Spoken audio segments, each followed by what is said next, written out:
Bau oli panas yang bercampur dengan debu jalanan adalah parfum yang sudah mendarah daging. Selama 2 tahun terakhir, rutinitas hidupku terpatri dalam pola yang monoton dan melelahkan. Berangkat dari desa sebelum ayam jantan pertama berkokok, menembus kepadatan lalu lintas pagi menuju kawasan industri di pinggir kota. Bekerja 8, kadang 10 jam di tengah deru mesin pabrik garmen yang memekakkan telinga. Lalu, saat senja mulai melukis langit dengan warna lebam, aku akan menempuh perjalanan pulang yang sama. 1 jam di jalan raya utama yang padat, diikuti oleh jalan pintas andalanku. Jalan pintas itu adalah sebuah anomali, sebuah berkah tersembunyi.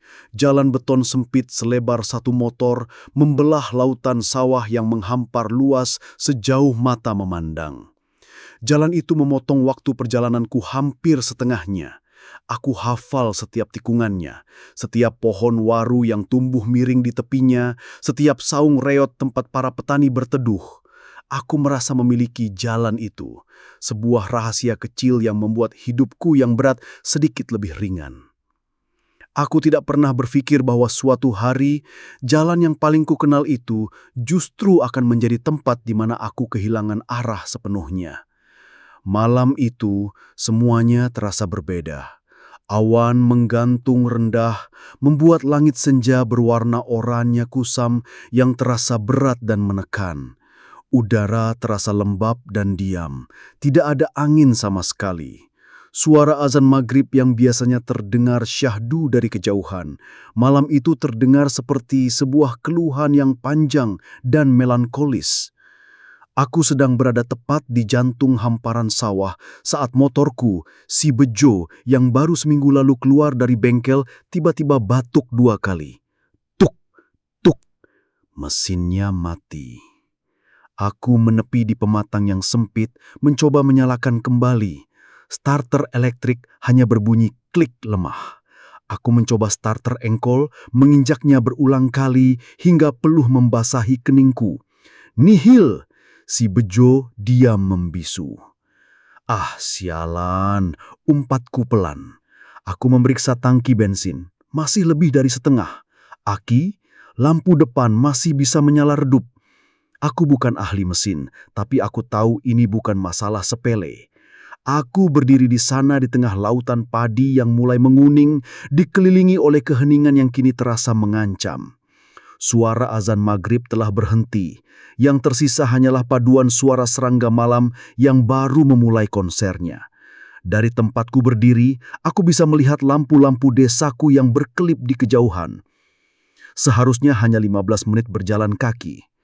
Baiklah Joe, kau menginap di sini malam ini, kataku pada motorku, seolah dia bisa mengerti. Aku memutuskan untuk berjalan pulang dan kembali lagi besok pagi bersama kakakku dan peralatan yang lebih lengkap. Aku mengunci stang, menyampirkan tas ranselku, dan mulai berjalan menyusuri pematang. Langkah-langkah pertamaku terasa normal. Aku berjalan dengan cepat, ingin segera sampai di rumah. Tapi, setelah sekitar 5 menit, aku mulai merasakan keanehan. Jalan setapak di depanku terasa asing.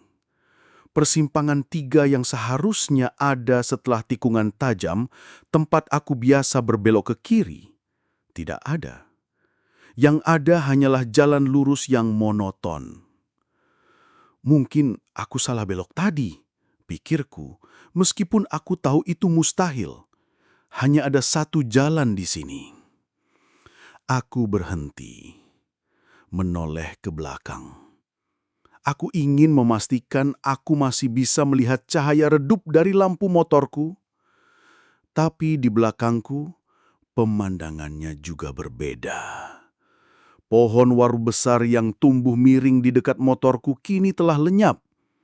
Jalan yang kulihat di belakangku tampak lebih sempit, lebih kuno, seolah bukan terbuat dari beton, melainkan dari tanah yang dipadatkan. Langit menggelap dengan kecepatan yang tidak wajar. Kabut tipis dan dingin mulai merayap dari permukaan air di petak-petak sawah, memeluk pergelangan kakiku seperti tangan-tangan hantu. Jantungku mulai berdebar lebih kencang. Ini bukan sekedar tersesat biasa. Ini terasa seperti realitas di sekitarku sedang ditulis ulang. Aku mengeluarkan ponsel dari saku. Layarnya hitam, mati total. Padahal aku yakin baterainya masih di atas 80% saat meninggalkan pabrik. Kepanikan yang sesungguhnya mulai mencengkeramku. Aku memutuskan untuk terus berjalan lurus, berharap jalan ini akan membawaku ke suatu tempat yang kukenali. Tapi setiap langkah yang kuambil hanya membawaku lebih dalam ke dalam labirin sawah yang terasa semakin luas dan tak berujung. Saat itulah aku melihat mereka.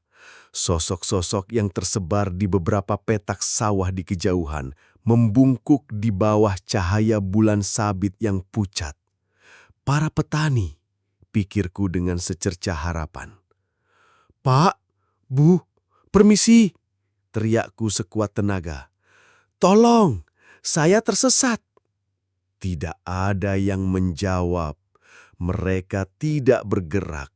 Mereka terus melanjutkan pekerjaan mereka yang sunyi, menanam atau menyiangi padi dengan gerakan yang lambat, ritmis, dan tidak wajar, seperti boneka yang digerakkan oleh tali tak terlihat. Didorong oleh keputusasaan, aku turun dari pematang, melintasi petak sawah yang dangkal untuk mendekati salah satu dari mereka. Seorang bapak tua yang mengenakan caping bambu yang lebar. "Pak, maaf, bisa tolong tunjukkan jalan ke Desa Sukatani?" tanyaku, napasku terengah-engah. Perlahan, sangat perlahan, pria itu menegakkan tubuhnya dan berbalik menghadapku. Aku mundur selangkah, sebuah jeritan tertahan di tenggorokanku. Wajahnya rata. Tidak ada mata, tidak ada hidung, tidak ada mulut, hanya permukaan kulit yang halus dan kencang seperti manekin dari tanah liat. Tanpa ekspresi, ia kembali membungkuk dan melanjutkan pekerjaannya seolah aku tidak ada. Aku tidak perlu melihat yang lain. Aku tahu mereka semua sama. Aku berbalik dan berlari, kembali ke pematang, tidak lagi peduli ke arah mana aku pergi.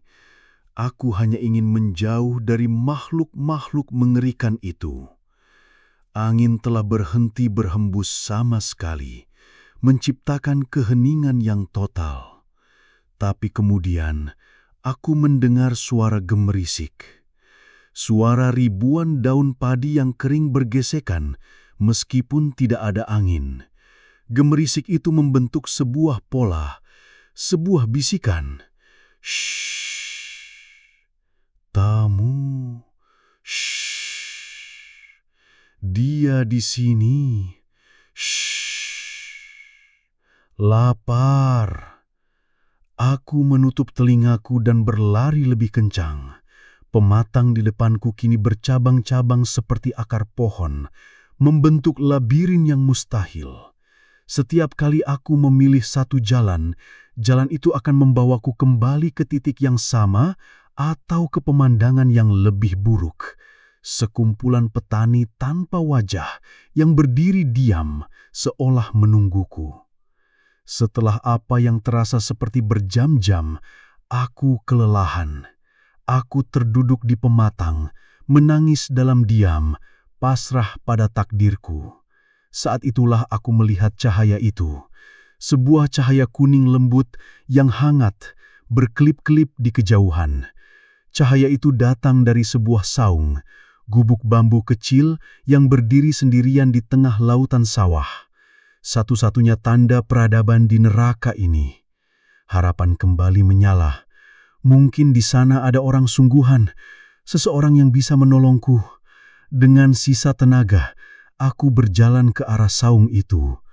Anehnya, jalan menuju ke sana terasa lurus dan mudah, seolah-olah labirin ini sengaja membukakan jalan untukku. Aku tiba di depan saung itu, terbuat dari bambu dan beratapkan jerami. Cahaya itu berasal dari sebuah lampu minyak di dalamnya. Aku mengintip melalui celah dinding. Di dalam, seorang wanita tua duduk di atas tikar pandan, membelakangiku. Dia mengenakan kebaya hijau lumut yang kusam, dan rambutnya disanggul rapi dengan hiasan bunga melati. Dia sedang bersenandung, sebuah tembang Jawa kuno yang melodinya terasa sangat familiar dan menenangkan. "Permisi, Nek," kataku, suaraku serak. "Maaf mengganggu malam-malam, saya tersesat." Wanita itu berhenti bersenandung. Dia tidak berbalik. "Tidak ada yang tersesat di sini, Nak Harun," jawabnya, suaranya lembut dan keibuan, seperti suara nenekku sendiri.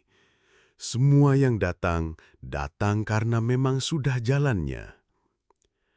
"Bagaimana dia tahu namaku?" "Nenek tahu saya. Nenek tahu semua anak yang bermain di sawah nenek," katanya. "Masuklah, minum teh dulu, kau pasti lelah." Ada secangkir teh panas mengepul di sebuah meja kecil di sampingnya. Aku ragu-ragu. Aku teringat semua cerita horor tentang jangan pernah menerima makanan atau minuman dari makhluk gaib. Tapi aku sangat haus dan lelah. Saat aku bimbang, mataku menangkap sesuatu di tanah di sekitar tiang-tiang saung. Tanah di sini tampak luar biasa subur, dan di antara lumpur yang basah, ada benda-benda kecil yang berkilauan terkena cahaya dari dalam saung. Aku berjongkok, jantungku berdebar kencang. Aku mengenali benda-benda itu. Kunci motor, korek api gas, sebuah ponsel model lama, dan sebuah cincin akik dengan batu bacan. Cincin yang sama persis dengan yang dipakai ayahku saat beliau menghilang bertahun-tahun yang lalu. Orang-orang bilang ayahku diambil saat sedang memeriksa sawahnya di waktu maghrib. Darahku seakan berubah menjadi es. Aku mengerti sekarang. Sawah ini, labirin ini, para petani tanpa wajah. Mereka semua adalah bagian dari sebuah sistem, sebuah perangkap raksasa, dan saung ini adalah pusatnya. Tempat ini tidak memberikan kesuburan secara gratis. Ia memintanya dari jiwa-jiwa yang tersesat. "Ayahku, dia orang yang baik, ayahmu itu," kata wanita di dalam saung seolah membaca pikiranku. "Dia memilih untuk tinggal, menjadi bagian dari tanah ini, menjadi pupuk abadi. Kau juga bisa, Nak Harun. Kau bisa beristirahat di sini selamanya. Tidak ada lagi utang, tidak ada lagi kerja keras." Wanita itu perlahan mulai berbalik. "Lihatlah, Nenek. Kau akan mengenali wajah keibuan." "Tidak!" teriakku. Aku tidak ingin melihat wajahnya. Aku tidak ingin melihat mata yang terbuat dari tanah hitam yang subur atau senyum yang menumbuhkan tunas-tunas padi.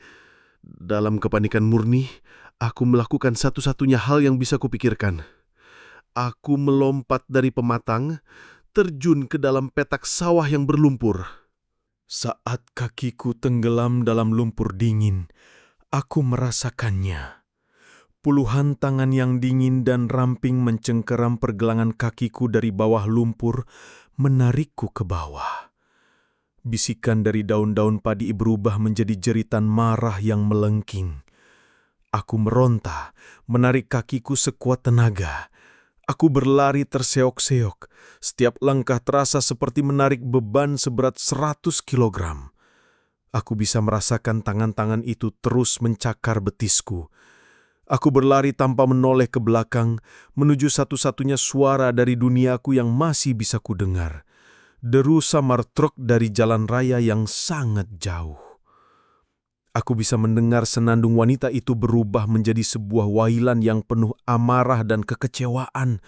Sebuah suara yang seolah membuat padi-padi di sekitarku layu.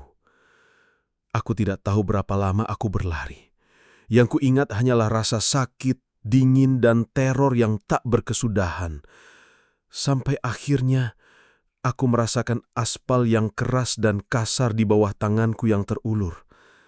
Aku telah sampai di jalan raya utama. Sebuah truk berhenti, sopirnya menatapku dengan ngeri. Aku pasti terlihat seperti makhluk lumpur.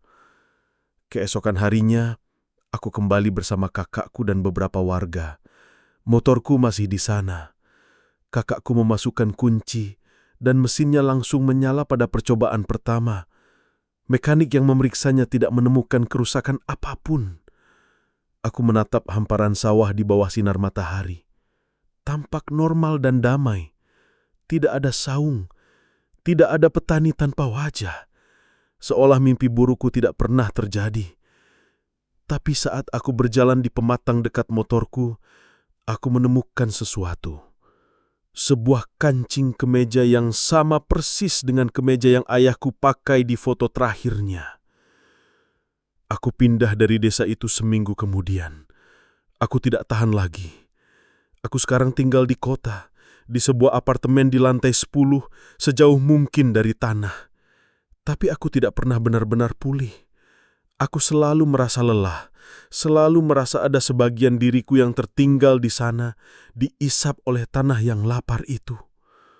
Dan terkadang, di malam hari yang sangat sunyi, aku bersumpah aku masih bisa menciumnya. Aroma tanah basah setelah hujan dan senandung Nina Bobo kuno yang sangat pelan terbawa oleh angin masuk melalui celah jendela apartemenku. Sebuah pengingat bahwa ibu sawah masih di sana dan dia selalu menunggu anak-anaknya yang hilang untuk pulang.